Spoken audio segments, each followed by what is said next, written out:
I'm Marilyn. I'm sitting here on our Capitol Island deck on a September morning, just a perfect Maine day, looking out on a calm sea. 3 lobster boats are working nearby. To my left is Burnt Island, and further left is Mouse Island. This should evoke some memories for you, Marshall. I remember us spending hours on the docks of Mouse Island, in front of the bowling alley. Often we'd be fishing, using snails as bait, or waiting for the next ride in the Vagabond with Uncle Harry. Noon picnics on the rocks were a part of every Maine holiday.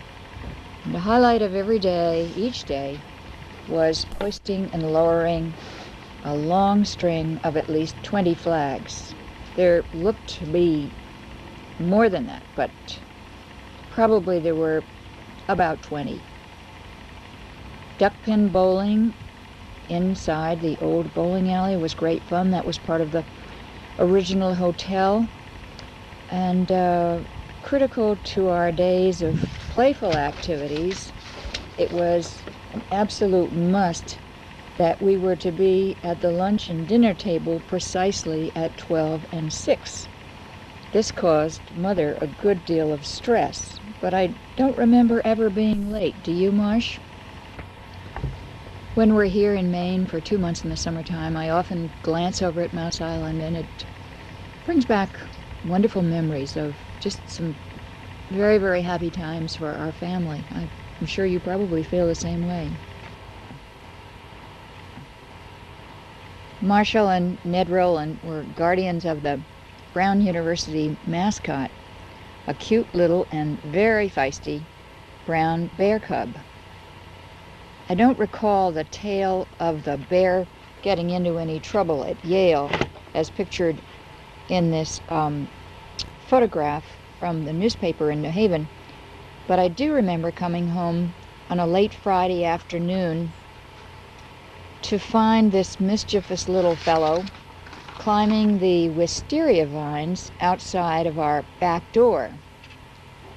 He had no intention of cooperating with his efficient handlers who were trying to get him down.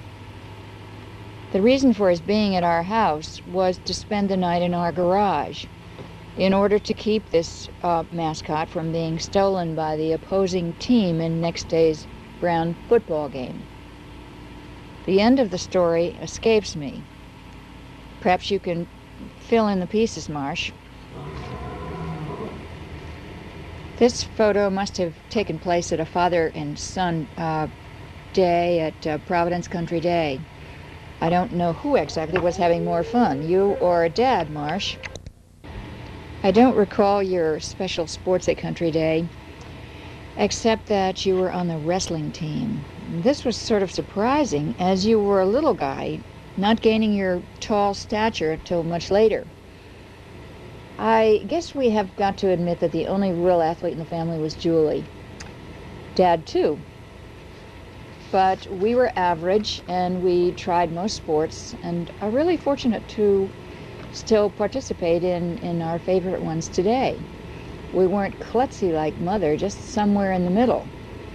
I'd say that all of us were really lucky to have had the advantages of early skiing on Cranmore and Black Mountain, a golf course practically in our backyard, and sailing with friends on Narragansett Bay. Happy birthday, Marshall.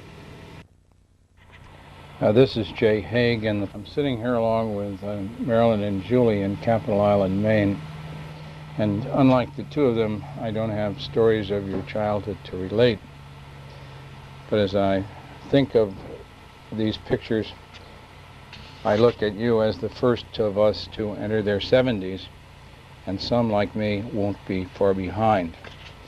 My great hope is that every time you look in the mirror, the image that comes back looks something like this. Happy birthday.